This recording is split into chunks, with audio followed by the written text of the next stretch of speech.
Hey guys, and welcome to another session from SEO Growth. This is Ajay Paghdal, your host and founder of Linkio. Today I have a very special guest, Douglas Karr, who's joining us, and he's going to be talking about something very special and near and dear to the hearts of many SEOs. It's hiring. So, quick introduction about Douglas. He's a father, a veteran. Douglas, thank you for your service. Absolutely. When he started his career, he started in newspapers. When was it, Doug? Back in the late 90s? It was back when the Gutenberg was invented. Yeah, it was back in 1992, actually. Well, because of that, you got in on the ground floor of the internet, so you the sense of marketing and how things evolved, and it looks like 2007 is when you launched your agency, DK New Media. Yeah, absolutely. You work with some impressive companies like GoDaddy, Angie's List, and today you're a speaker, full stack marketer, and obviously a very keen understanding of SEO. So welcome to the conference, Doug. Thanks so much. Thanks for having me. Absolutely. So what are we talking about today? Well, I wanted to talk about when we assist software as a service companies and enterprise companies, and basically why they fire their SEO person and wind up hiring someone like me that has a little bit of a wider range of skills. And really what I want to teach SEO people is, what they should pay attention to in order to, really retain and create value with their clients. Yeah, that's tremendously valuable, especially for people who are just starting out or kind of having trouble with retention. As SEO evolves and it kind of gets its fingers into other things like content marketing, and you have to evolve as a marketer and not just stay in SEO. So I think that's a great topic, and I'm going to send you a screen share request. All right. Here we go. Okay, I can see it. Hey, fantastic. So you see the navigating the digital marketing journey? At the moment, I see your other desktop. Oh, well, here, I'll move it over there then. Make it nice and easy.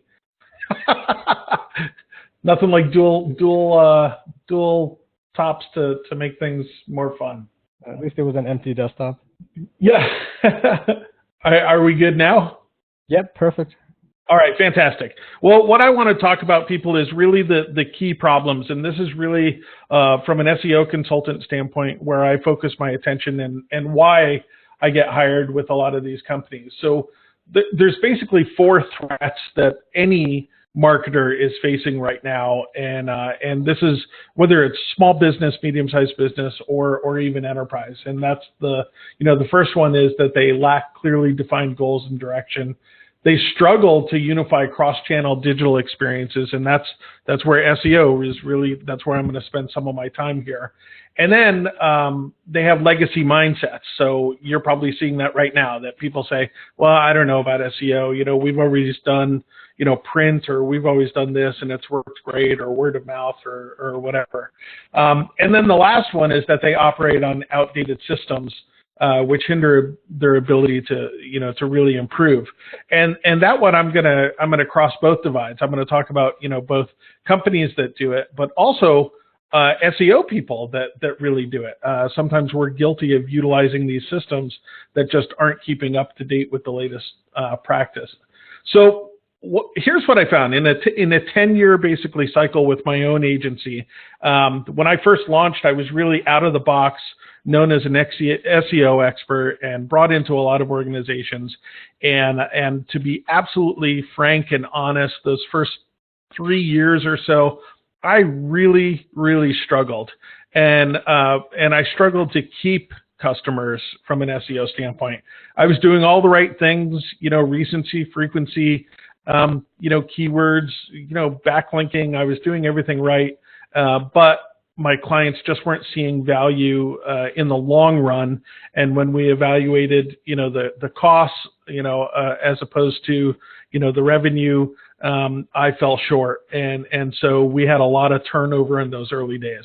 And what I realized was that we were so hyper-focused on the algorithm and playing with the algorithm that we were missing out on just a ton more information. And so what I want to bring you through is kind of this journey, and I'm going to speak through it quickly, and then I'm going to come back to, really talk about SEO. But the first thing that we noticed was that when we started talking to our customers and really started doing in-depth research of who their market is, so who their audience is, what those buyer personas look like, getting a look at their market understanding, so they're doing a lot of competitive research, and then doing tons of competitive analysis. And for SEO specifically, competitive analysis is just, you're going to find a wealth of information here.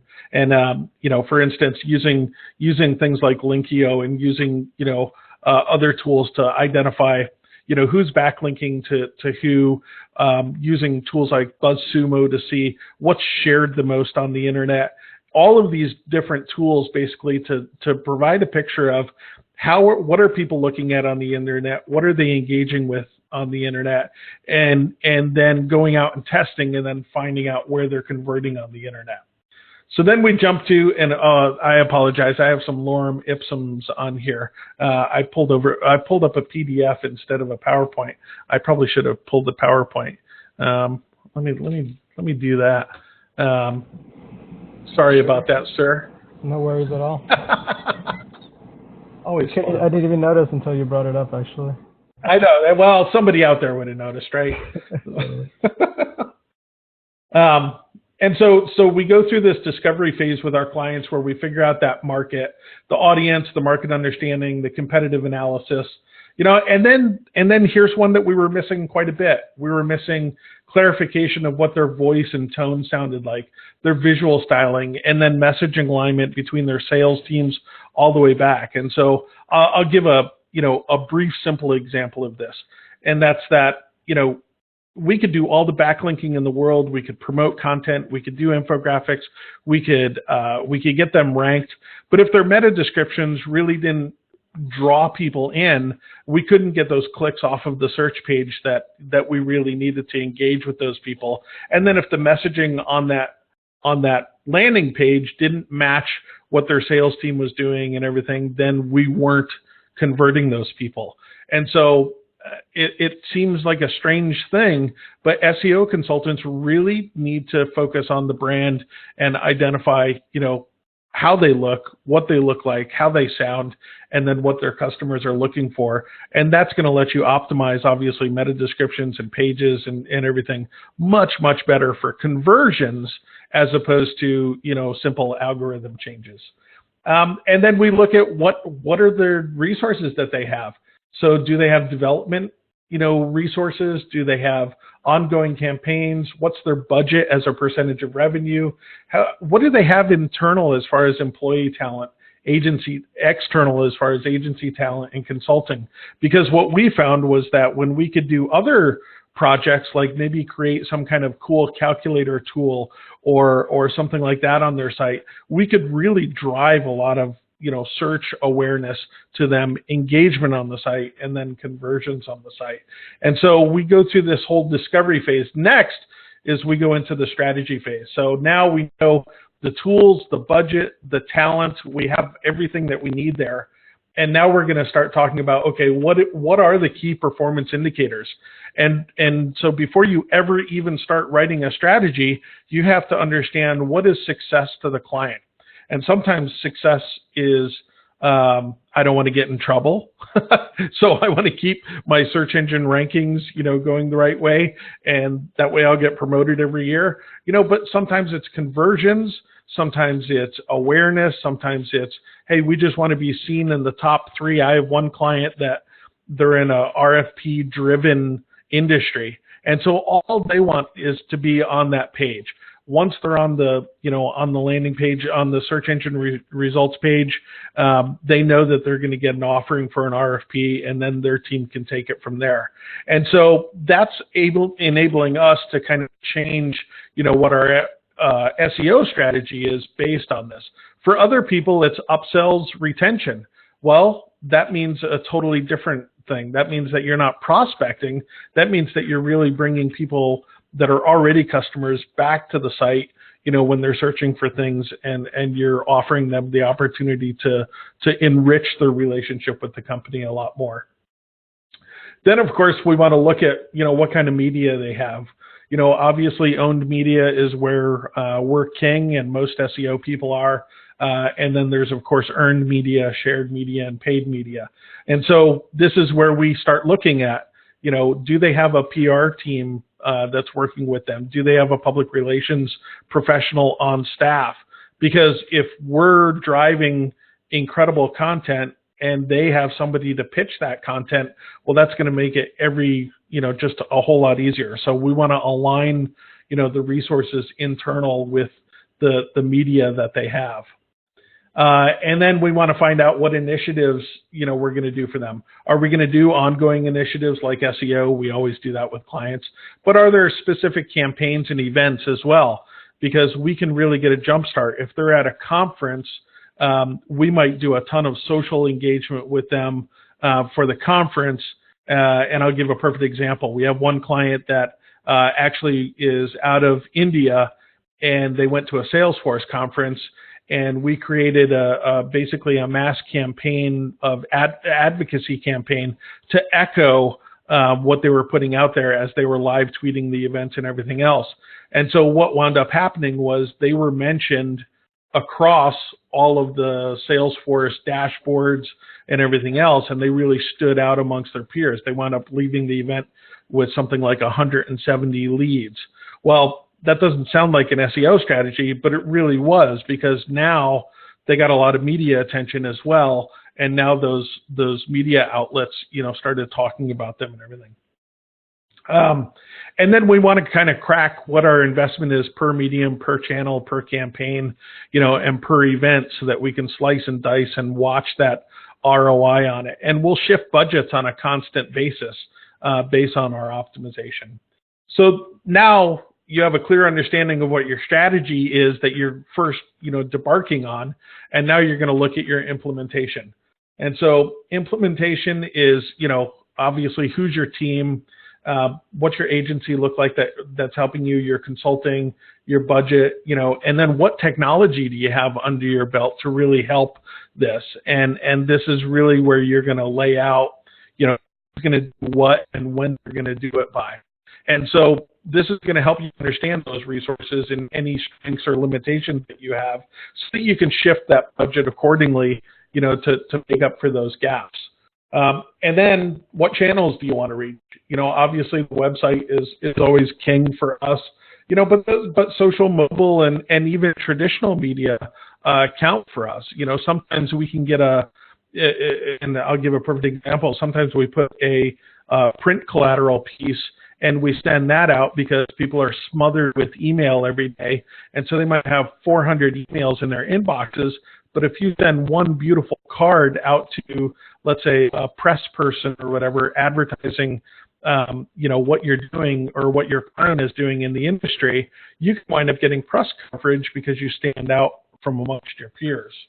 And then, where are the conversions coming from? How are they getting there? And then how are you going to measure them? And this is one that I think we fall down on a lot as SEO consultants. When I first started, we just looked at ranking, right? And then we looked at Google Analytics and we looked at the number of visitors per site. But as we got more mature with our efforts, and as we got more mature with our clients, we really embedded analytics to identify where the conversions were, all the way down to phone calls and using, distributed phone numbers, to track at a keyword level, so that we could identify absolutely which keywords drove conversions, because there's a difference between driving traffic and driving conversions. And the easy example is clickbait, right? With clickbait, you might be able to drive a ton of people to your site, but that doesn't necessarily going to equate to conversions. And so what we were able to do is start to modify our search engine efforts by looking at what converted people, and of course using the KPIs that the client thought was important. And once we started aligning those, it made a lot more sense. If you just tell a business person, well, you're ranking on page 1 for 40 more terms than you were last month, they're going to look at you a little bit cross-eyed and say, well, I don't understand. How's that helping my business?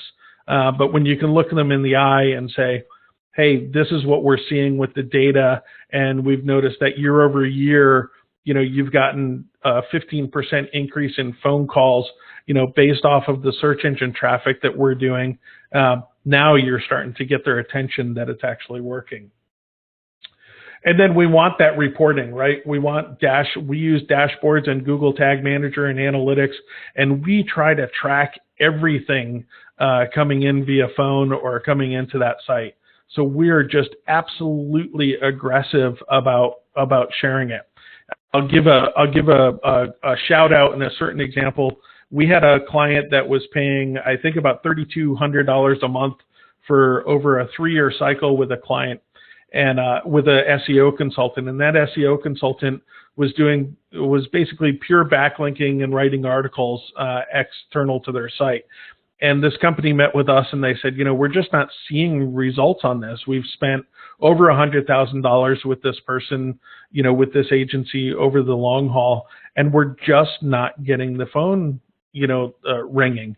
And so what I went and looked back at, well, he was doing a fantastic job, or she was doing a fantastic job on backlinking on relevant sites and everything else. But what they really missed out on were the key differentiation. They were writing evergreen content on those sites, and nothing that was really drawing the eye on what the difference was with this client. This client was 41 years in the community, doing a lot of philanthropy in the community, was a really colorful individual, had all kinds of crazy stuff and stories that they were doing, had a pet squirrel that walked up to their front door every day for food. I mean, all kinds of crazy things like that. And so what we did was, as soon as we took over, we rebranded the site. We made it a colorful site. We added a lot more visuals to it. And then we started writing content out there that was really, really funny and personalized and everything else. And so over a 4-month period, that client told us that their sales had increased $170,000 directly attributable to the content that we had produced in a 4-month period. And so that paid for us for a year. They're so happy with us. And it took very little effort, because this other SEO consultant, he had done a great job, or she had done a great job on the site optimization, had done a great job on keyword research. But what they had done was a terrible job on branding and messaging and visuals. And so that's what we're talking about, is the last piece of this is execution. And so, what mediums are there out there to share your story effectively, and what processes can you put into place? The other problem that we tend to see with clients is companies have really become production shops for content. And so you have this assembly line going along of 2 blog posts a week, or 1 byline a week, or this constant, boring chugging along of stuff. And so what we do is we've kind of ripped that up. And what we do is we look at our clients' websites as a content library. That's a finite number of articles. And so we've taken clients that have had literally one that had hundreds of thousands of pages, and basically a full Wikipedia of evergreen content that they were just producing over years and years and years with an editorial team. And we pared that down to tens of thousands of pages. And we took that content where they had 15 different articles on a certain topic, and we pushed it into single articles, and we redirected the traffic to these mega articles that had video and design, graphic design and everything else. And what we saw was an instantaneous, engagement, increase. We saw a huge ranking increase. That particular client was, at the end of the year, about a $2.5 million increase increase. And so that's not just revenue, that's increase in revenue, from that mega redesign that we did for them. And so that's what we're talking about. And then we repurpose content like crazy. If we write 3 blog posts on a given article, we we design an infographic around that. We design a white paper around that. We design a SlideShare presentation around that. And so we repurpose that content And then next year when new stats come out, we go back and we republish all of that information again. So we're not always trying to find fresh content. What we're trying to find is that content library where we can constantly republish information or update information. And this is where that competitive research really comes into strength, is when you look on BuzzSumo and you look at Linkio and you look at all of these different tools that you have at your disposal to analyze what the competition is doing, what you're able to do is say, hey, what do we have to do to write a better piece of content than that? And you write that, you develop that, you publish that, and then you promote that over the course of months, and you'll see that you'll eventually take over the lead as long as you're beating them on quality. And so we want everything. We want podcasts. We want speeches and presentations. We want articles, case studies, sales collateral. All of these pieces we're trying to work on, to help kind of push that engagement and authority with search engines. And we just see delightful results from it every single time. Now, there's other mediums out there too, and other strategies that you can deploy.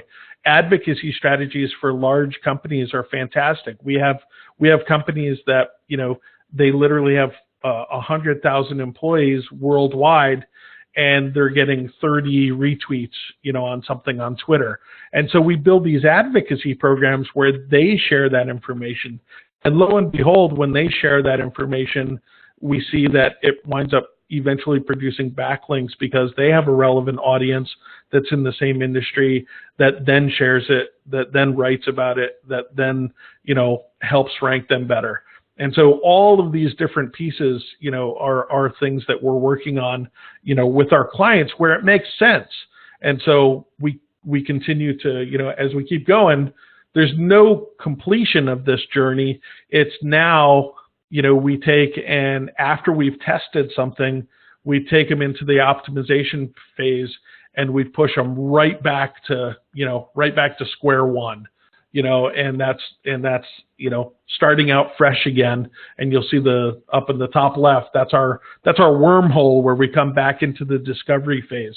And so we're constantly iterating through this process over and over and over again, so that we can keep fine tuning these clients. And what you find is a couple of things from an agency standpoint or an SEO consultant standpoint is, one, it gets a lot easier over time, not harder.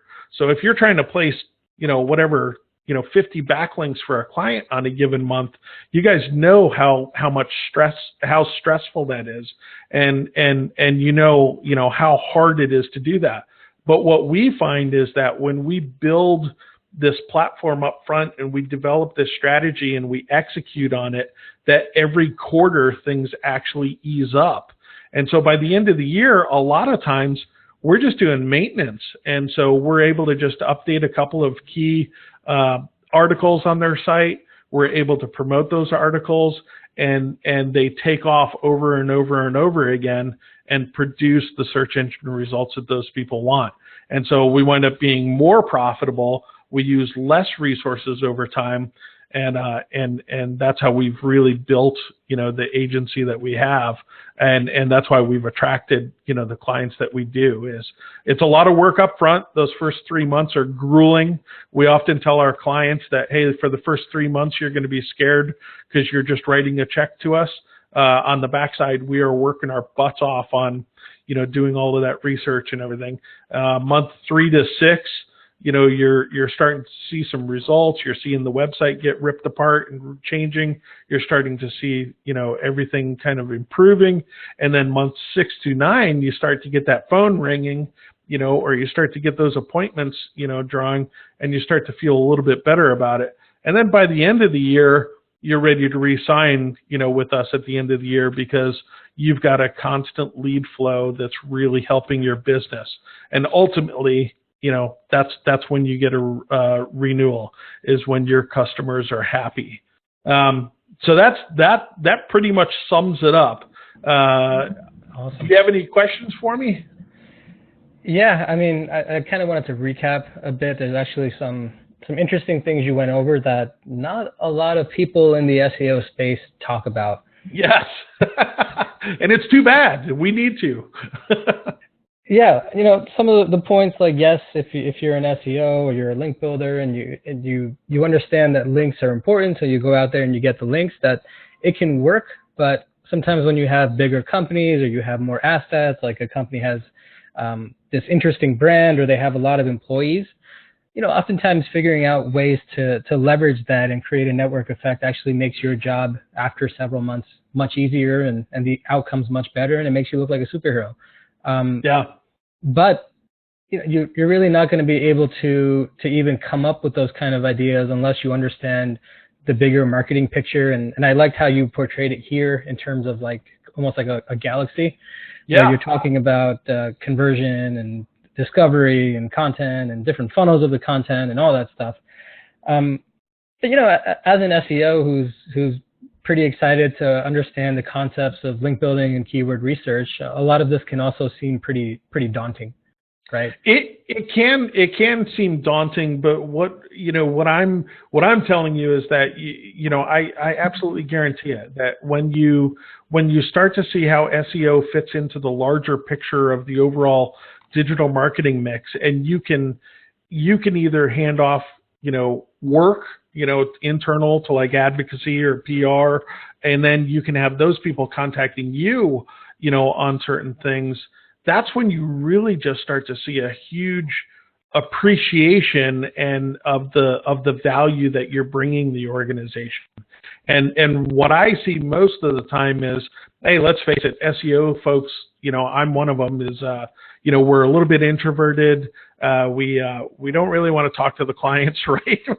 we just want to go and analyze data and basically kind of game the algorithm and see what we can do to try to get a client ad.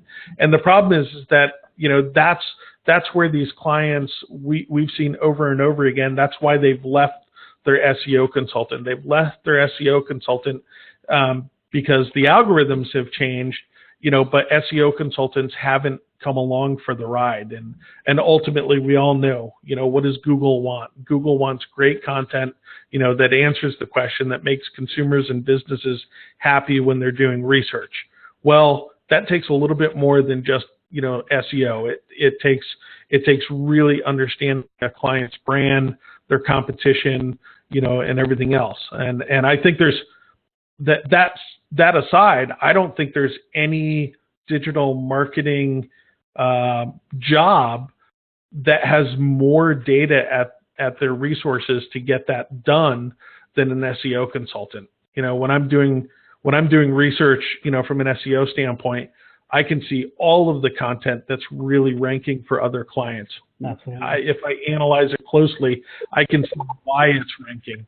I can just get incredible information that I can feed back to those clients, and take off. Yep, and there's another thing you mentioned too, when you were talking about kind of deliverables when it comes to SEO agencies, and oftentimes they'll have something like 4 links a month, 2 blog posts a month, 1 reporting cycle, rinse and repeat over the course of a year or so. And I get the sense that a lot of these SEOs, they didn't necessarily start out that way. They did try to start out with kind of custom approaches and figuring out what works on a unique basis, and they kind of evolved into this just because it's easier and more repeatable. And as opposed to your standpoint, where you're able to kind of stay unique and stay custom, but still be able to generate good results. Any tips for SEOs on how to kind of maintain that kind of approach? Well, I think with every client, it's a little bit different on what's important to them and how they measure success of an SEO program. You're going to have some clients that literally it is that they're going to talk to you and they're going to say, hey, as long as you're producing backlinks and as long as you're producing content on a regular basis, I don't care. And that's cool. Those are great clients to have as well. But other clients, you're really going to notice a nuanced difference between what they call success. And so we have clients that the phone ringing, and we have clients that it's appointment setting. We have downloads per week of a white paper. You name it. There's a difference between all of them. And so where I always start with that is start with the end in mind. When you sit down and talk to your client, ask them, what do you think is success at the end of 6 months or at the end of the year? When you point to the money that you've spent with me, what are you going to say, has been successful and what hasn't? And they'll tell you. And then ask them a second question, and that's, how about their boss? And when their boss approves that budget, what does she think is going to happen, or he is going to happen? And that's going to change, kind of your perception of what kind of reporting you should be delivering. And it's really going to help you adjust, and become more agile in what you're developing for clients. Absolutely. Makes sense. So what I really liked about this talk is it kind of zooms out a little bit and helps people understand, or especially SEOs, understand where they fit into the big picture of things. Yeah. And it's your job to obviously deliver what your clients want, but you also want to make sure that you're retaining your clients. And sometimes that doesn't just start and end with SEO. It's being consultative, and even if you don't have a big agency, kind of pointing your clients in the right directions, or seeing what resources they have and how they can best leverage those resources in order to make your SEO campaigns and your outcomes improve. Because a happy customer means, longer retention for you, and your business grows, their business grows. That's really the bottom line when it comes to growing your SEO business. Well, I'll give you a perfect example. A lot of times we take over with clients, and they're even ranking fantastic. So their site is uber fast, it's ranking well, and everything else. But when we look at those pages are lacking any call to action. They're lacking any conversion funnel. They're lacking, any type of marketing automation associated with them. And so it's interesting to me that, an SEO agency will call up a client, and an email marketing company will call up a client, and they'll be arguing over the same budget and who should get more of that budget. When in reality, if you're an SEO consultant, you really want a company to have an email marketing program, because as you're driving leads into their system and people are either, signing up on a landing page and getting caught in a funnel, or even just signing up for a newsletter, over time, the SEO is going to wind up, converting those people over time. And if you're an email consultant and you're trying to, drive email, well, what's better than search, to drive people there to sign up? And so where I see is, I see a lot of times there's this collision where we want to talk people out of spending money in other areas, and we do it to our own detriment. And so it's a big piece of, why we focus on, what's going to make you successful. And then we take a look at them. Sometimes it is just, rebuilding the website so that conversions are a lot easier on the website. And we haven't really done anything from a content optimization standpoint. We've done it from a conversion optimization standpoint. And so whatever it takes, to convert people easier on the site, you're going to see greater retention and happiness with clients that way as well. Yeah, it's always a tough pill to swallow when you walk in as an SEO and say, we absolutely know what we're doing, but the results are going to take 3, 4, 5, 6 months, versus having a sense of what a high converting site might look like, and looking at pages of your client site that are getting traffic and maybe they're not converting. These little tweaks you can make month one can actually make all the difference when it comes to justifying that long-term budget they're giving you. Yeah, and I would say this. You bring up a really good point that I'd like to touch on, Jay, and that's when we work with customers, we don't talk about how much money they're spending on a monthly basis. We talk about an annual process that we're going through with them. And so what we really try to do is change their perspective into, this is an annual investment, an annual engagement, and then every month I'm given, basically updates on that. And you would be surprised at just the difference in attitude with your clients, when you do something like that, rather than, just sending them a bill every single month. That if you could talk to them and like this process, and we map this process out over a course of a year, and we say, okay, over the course of the year, here's the process that we're going to bring your company through. And at the end of the year, here's the results that we're going to try to make for you. Now you get people in a little bit different mindset, where they're not just expecting every month when they pay the bill, that they're getting that much money, back in a return on investment. They recognize the fact that it's going to take, a little bit longer. And I would really encourage SEO consultants out there to do that, to sell a process, to put it at an annual, engagement rate, and the way that we tell our clients is, here's the annual engagement, here's how much it costs. Oh, and we're going to bill you monthly for that. And you would be surprised psychologically, how that shifts people's, attitude about the SEO work. Yeah, that right there is actually a massive, massive knowledge bomb. It's something that I haven't really done either. And just immediately I could see a small tweak to proposals really making a massive difference on people's mindsets. That's a great tip. Thank you. Awesome. Cool. So if people want to learn more about you, if people want to contact you, where should they go?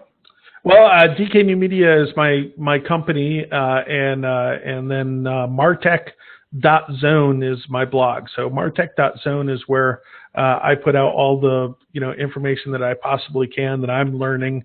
I don't keep anything in. So if you have questions, if you have concerns about even feedback on what I've provided here, I'd be happy to share whatever I've found with you guys.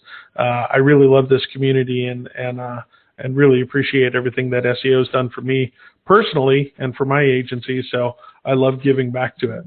Awesome. Awesome. Thanks, Doug. Thanks so much. All right, sir.